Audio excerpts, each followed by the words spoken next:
My name's Caleb, I'm 31, and if I had to sum up my relationship with my family in one sentence, it would be useful, but not important. That's been my unofficial title since I was a teenager. The dependable one. The one who could be counted on to fix a leaking faucet, drive someone to the airport at 5 a.m., lend money without asking when it was coming back. The background character, as my younger sister Mia once joked at Thanksgiving. Everyone laughed, even my mom, and I just smiled through it like always. The birthday party wasn't even for me. It was for my brother Ryan, his 35th. He's the golden child. Went into law like Dad always wanted. Got married last year to a woman who refers to our family as classic American with a splash of dysfunction. She thinks that's charming. Ryan's the type who posts his every achievement on LinkedIn and signs family group texts with "Best, Ryan." So when Mom announced she was throwing a small, elegant dinner to celebrate his birthday, I expected the usual passive exclusion. What I didn't expect was the stunt they pulled at the restaurant. It was one of those rooftop places downtown, string lights, overpriced drinks, servers who all look like they just stepped off a Netflix show set. I was the first one there, as usual. I'd called ahead to confirm the reservation, even paid the deposit because I knew how these things go. When the hostess asked if I was with the Wilcox party, I nodded. She raised an eyebrow. "You're early," she said. "Your mother was very specific about the seating arrangement." That should have been my first clue. When the rest of them arrived, Mom, Dad, Ryan, Mia, Uncle Jared, and his new girlfriend, who looked younger than Mia, they all exchanged hugs and air kisses like they were walking onto a red carpet. I stood up to greet them. My mother barely looked at me. "Oh, Caleb," she said with that tight smile she saves for neighbors and store clerks. "Guests sit over there." She motioned with her wine glass to a wobbly chair by the trash can, a good 10 feet away from their pristine circular table. "This table's for family." I blinked. "What? You're fine, honey," she said. "That seat's closer to the bar anyway. You love whiskey, right?" Everyone chuckled, even the server. I stood there, frozen, waiting for anyone to say something. Ryan didn't even make eye contact. He was too busy adjusting his cufflinks. Mia just shrugged. "Don't be dramatic," she said. "It's not like we're sitting on a throne." I sat. What else could I do? I sat in that creaky, unbalanced chair while they toasted to Ryan's success and laughed about inside jokes I was never part of. The waitress came by and asked if I wanted a drink. I ordered water. From my spot, I couldn't even hear what they were saying unless someone laughed loudly enough for the sound to carry. The worst part? I still had the receipt for the deposit in my jacket pocket. I'd put $500 down for this reservation because Mom said she didn't want to put it on her card in case plans changed. As the night went on, the laughter grew louder. The gifts came out. Someone got Ryan a designer watch, another a limited edition pin. I brought a framed photo of the three of us kids at the beach, one of the few times we'd all looked genuinely happy. I'd spent time editing it, cleaning it up, picking out a nice frame. I never even got the chance to give it to him. It stayed tucked under my chair. When dessert came, they brought out a 3-tiered cake with gold leaf accents and sparklers. The server made a whole performance of it. Everyone clapped. Ryan beamed. And then, as the sparklers fizzled out, the same server who'd laughed earlier approached my table with a sleek leather folder. "Here's the bill, sir," she said sweetly. "Whenever you're ready." I opened it. $2,850. I looked at her, then at the table full of laughter and champagne, and finally at my mother. She raised an eyebrow, not even surprised. Almost like she expected this. Almost like this was part of the plan. That's when something inside me shifted. I didn't feel embarrassed. I didn't feel humiliated. I felt done. I stood up, slowly, calmly, and walked over to their table. The music was low, but my voice carried. "You might want to try the family table instead." And then I placed the bill in front of Ryan. He blinked, confused. "What is this?" "It's what being the only son that matters costs," I said, turning to walk away. But I didn't leave. Because what they didn't know was that I hadn't just paid the deposit. I'd booked the cake, arranged the wine pairings, even selected the floral centerpiece that Mom had proudly called tasteful. My card was on file for everything. And I had just enough patience left to see this through the way I always do, quietly, thoroughly, and with receipts. I didn't storm out. That would have been too easy for them. Too forgettable. Instead, I calmly took my seat again, the wobbly chair beside the trash can, and watched the scene unfold like I was watching a play I'd seen rehearsed too many times. Except this time, the script was about to change. Ryan opened the bill and paled. $2,850? Are you kidding me? Mom glanced at it and rolled her eyes. That can't be right. Oh, it's right, I said, loud enough for the server to hear. Appetizers, entrees, drinks, custom cake, gratuity included. I booked everything last week. The deposit was $500. You remember that, right, Mom? When you said you didn't want it on your card. Her smile was gone now. Caleb, this isn't the time. I leaned back, letting the chair creak beneath me. Seems like the perfect time to me. You wanted me at the guest table? Fine. You wanted me out of the photos, out of the way? Fine. But you don't get to stick me with the bill after freezing me out like I'm a stranger. The table had gone silent. Even Uncle Jared's girlfriend, whose entire contribution to the night had been pouting into her phone, looked up. Mia gave a small laugh, nervous and forced. Come on, Caleb. You're being dramatic. We thought you didn't mind. You always pay for things. That sentence hit me harder than I expected. You always pay for things. Said like it was a trait. Like it was a character flaw. Like it wasn't a choice I'd made out of love, or at least obligation, but something they'd come to expect, like the sun rising or me showing up early. I took a slow breath. You're right. I do always pay. For birthday dinners, surprise parties, those family emergencies that never seem to end. But not tonight. Not anymore. Ryan cleared his throat. So what? You're just walking away? You made the reservation. Your card's on file. I also canceled it about 30 minutes ago, I said, pulling my phone from my pocket and tapping a few times. Called the restaurant manager. Had them reissue the bill to reflect the current tab. It's all on you now. Enjoy the watch, by the way. Must have cost a lot. Ryan looked like he was about to say something, but the server returned then, holding a new copy of the bill and setting it carefully in front of him. Per the reservation holder's request, we've removed the deposit and associated charges. Total for tonight, starting from arrival, is $2,850. Would you like to split it? I'm not paying for this, Ryan said immediately, shoving the folder toward Mom. This was your idea. You're the one who ordered 2 bottles of wine, she snapped. And you said it was your treat. Ryan barked. I watched them unravel, voices rising, fingers pointing, excuses stacking on top of one another like a Jenga tower about to collapse. No one even noticed when I stood up and walked back to the table, reached under the chair, and pulled out the small gift bag with the framed photo. For a moment, I held it in my hands. It felt heavier now. Not because of the glass or the wood, but because of the weight of what it represented, proof that once, for a fleeting second, we were a family worth remembering. I walked over and placed it gently in front of Ryan. Happy birthday, I said, then turned to leave. Caleb, Mom called behind me, her voice tight. You're overreacting. You always take things so personally. I didn't look back.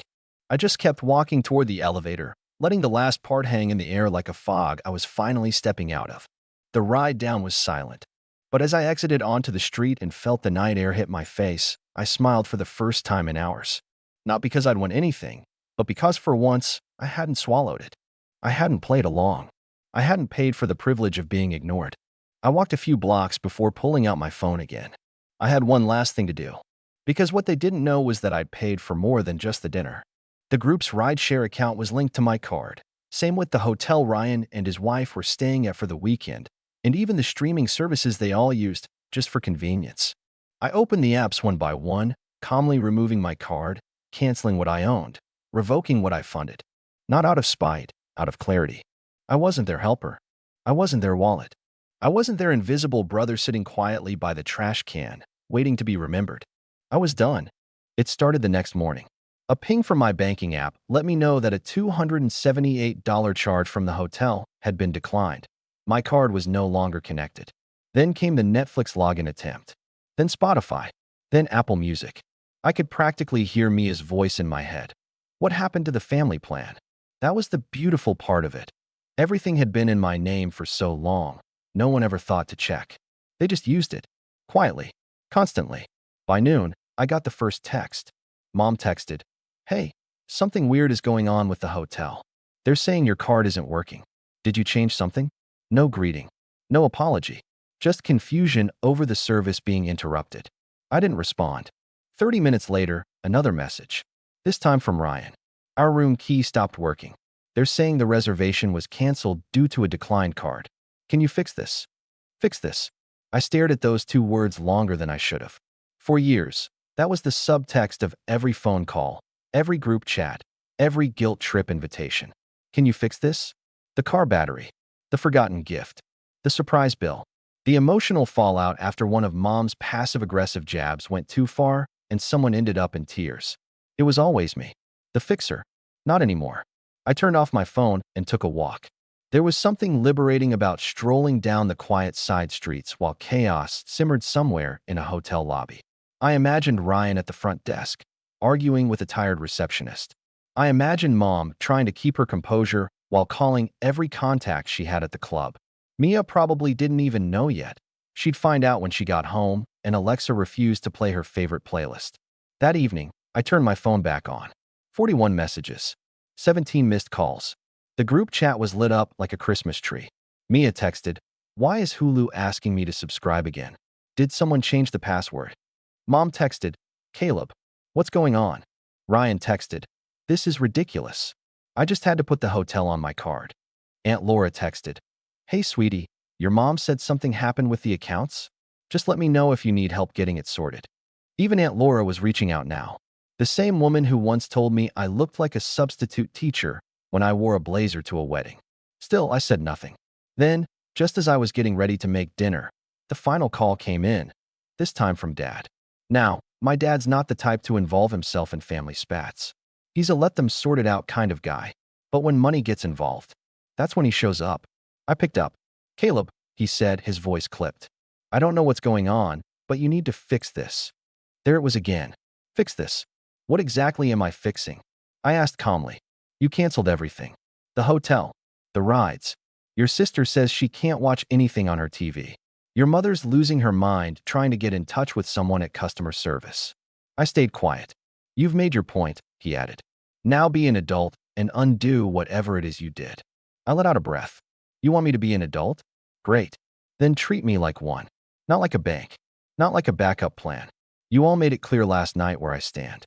And guess what? I finally believe you." There was a pause on the other end. I could hear him processing, searching for the right response. "You're being dramatic." I laughed. "No, Dad. I was being silent for 30 years. This is me finally raising my voice." And I hung up. A minute later, a new text came through. From Mia. "This isn't like you. Are you okay?" It was the first message that sounded even remotely human. And for a second, I hesitated. Maybe she really didn't know. Maybe she'd just been going along with what the others did, thinking I didn't care. Maybe she thought I liked being left out, that I didn't mind being invisible because I never said anything.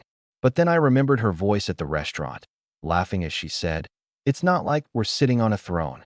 She knew. They all did. I didn't respond.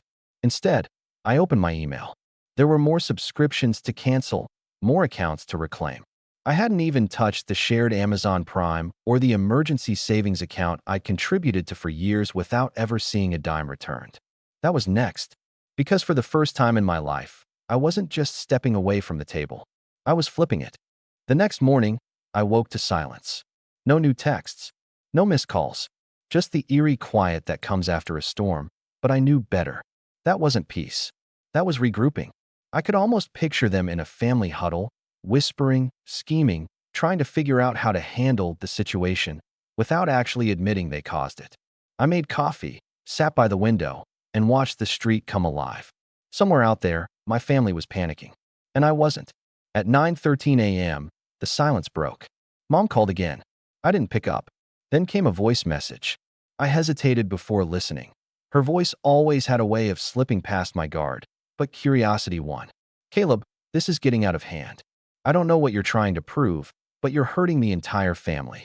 Ryan had to cancel their spa day because the card was declined. Mia missed a deadline because her software subscription got revoked. Your father's blood pressure is up. This isn't you. Be reasonable. I replayed that line, "This isn't you," and laughed bitterly. Of course they'd say that. They'd built their entire comfort on the idea that I was predictable, pliable, endlessly generous. Now that I wasn't. I was acting out. But the part that stung? Not once did she ask why. By noon, I had emails from 2 subscription platforms notifying me that other users had tried, and failed, to log in multiple times. I changed the passwords for everything. Even the digital photo frame I'd bought for Mom last Christmas, the one that automatically uploaded family pictures. I replaced the slideshow with one single image. Me, sitting alone at the rooftop dinner table, framed by the trash can and the edge of someone else's celebration. They saw it, because by 3 p.m., Mia finally cracked. She texted, "Okay, wow. Point taken. You made yourself heard. Can you please stop now?" She didn't say sorry. She didn't ask how I felt. Just asked me to stop. To undo the mess they made the moment I stopped quietly fixing it. So I replied, "When I was 10 and cried because Ryan got a birthday party and I didn't, you told me I was being ungrateful. When I was 17 and bought my own prom suit, Mom said, that's what boys do, they take care of things. When I was 26 and lent you money for your apartment deposit, you said I was being a good son." Me. "But when I sat alone beside a trash can at our brother's birthday dinner, you laughed. So no, I'm not stopping. You are." She read it. Didn't reply. But that wasn't the end of it. Around 5 p.m., I got an email from Ryan's wife. Subject line, talk. I opened it expecting some polite plea, maybe even an olive branch. Instead, I found a 3-paragraph attempt at a guilt trip masquerading as diplomacy. "Caleb, I know family can be messy, and I know it's not always easy being the one who carries the weight. I've always thought of you as the glue in your family. But glue doesn't make noise. It just holds everything together quietly. I understand you're upset, but publicly airing grievances, especially in ways that affect other people's plans, doesn't help anyone. It just creates bitterness. I hope you'll reconsider before things go too far. Sienna." I stared at that last line, before things go too far. Too far. Let me tell you something about glue. It cracks when you dry it out for too long. And I had been dry for years. I didn't respond to her either. Instead, I logged into the Emergency Family Fund, a savings account I'd quietly contributed to since I was 25, under the understanding that it was for all of us in case of something serious. You want to know who never contributed? Ryan. Mia made one deposit 4 years ago and never touched it again. Mom used it twice for unexpected medical bills that turned out to be elective cosmetic work. Dad, he treated it like a backup for the mortgage. It had $18,600 in it. Half of it was mine, and so I transferred my share. Clean, legal, documented. Then I closed the account. The next evening, Dad showed up, unannounced. I was cooking when I saw his car pull up outside. A silver sedan he always kept meticulously clean, but today the back was covered in dust and the front bumper had a scuff. He knocked once, sharply. I opened the door. His face was drawn, tired in a way I hadn't seen since the recession, when his business took a hit. But this wasn't financial stress. This was pride bruised raw. "I just want to talk," he said. I stepped aside but didn't offer him a seat. He didn't sit anyway, just stood by the counter, looking around like he barely recognized the space. Like this was the first time he was really seeing how I lived. "We messed up," he said finally. I didn't reply. I wanted him to sit with the discomfort. "You've always been the reliable one. Maybe too reliable. We took advantage of that. I won't make excuses." I waited. "But you're blowing this out of proportion," he added. And just like that, whatever fragile respect had crept into the room vanished. "You know what the difference is, Dad?" I said, finally breaking the silence. "When Ryan messes up, you call it growing pains. When Mia lashes out, you say she's just passionate. But when I finally say no, I'm blowing it out of proportion." He opened his mouth, but I kept going. "You all pushed me to the edge and acted shocked when I finally stepped back. You froze me out, made me the punchline, and then tried to stick me with the bill, literally and figuratively. And the second I pushed back, suddenly I'm the villain?" He didn't respond, just looked down, like he was counting the tiles on my kitchen floor. "I'm not here to fix things anymore," I said. "I'm not your safety net. I'm not your glue." And then the knock came. Another visitor. I stared through the peephole for a second longer than I needed to. There she was, Mom in her Sunday best, even though it was a Thursday, lips pressed tight like she'd practiced this face in the mirror before knocking. She held a casserole dish like it was a peace offering, as if carbs and cheese could undo decades of being treated like an afterthought. I opened the door, slowly. "Hi, sweetheart," she said, lifting the dish like some sitcom mom trying to diffuse tension with lasagna. "I brought your favorite." She stepped inside without waiting for me to say anything, brushing past Dad like she owned the place. He still stood near the counter, arms crossed now, like he was bracing for impact. Mom placed the casserole on my dining table and turned around, hands clasped in front of her like she was preparing to speak at a PTA meeting. "We need to talk," she said. No, I said, calmly. You need to listen. She blinked. You're angry, she said gently, like I was some child throwing a tantrum. I get that. But we can't move forward if you're just going to keep punishing everyone. This isn't punishment, I replied. It's boundaries. You don't recognize them because I've never had any with you before. Caleb, Dad cut in. We get it. Really? We do. That night at the restaurant, it was cruel. We thought you didn't mind. That you preferred staying out of the spotlight. Why would you think that? I asked. Because I didn't complain when I paid for your mortgage? Because I smiled through birthday dinners where I wasn't even mentioned? Because I didn't say anything when you used my savings to bail Mia out of her fifth emergency? They didn't respond. I was sitting next to a trash can, I said, my voice rising now. While you toasted Ryan, clinked glasses, passed around cake. You literally pointed and said, "Guest sit over there." And when the bill came, you handed it to me like I was the waiter. Mom's lip trembled for a second, but she held it together. She didn't cry. She never did unless it served a purpose. Ryan didn't mean to. This isn't about Ryan. It's about you. All of you. The way you've treated me like an extra in your little family show. Like I'm just here to support the plot line. Never be part of it. I looked at Dad. You told me once that being a man meant stepping up. Providing. I did that. For years. But I've realized something. Stepping up doesn't mean letting yourself be stepped on. They stood there, frozen. No arguments. No apologies. From now on, I continued, I'm done funding your lifestyle. I've removed my card from all the accounts. Hulu, Netflix, the hotel memberships, Amazon Prime, the family phone plan, the emergency fund gone. You'll have to use your own cards now. Your own names. Your own money. You can't just walk away from your family, Mom said, and for the first time, I heard desperation in her voice. I'm not walking away, I said.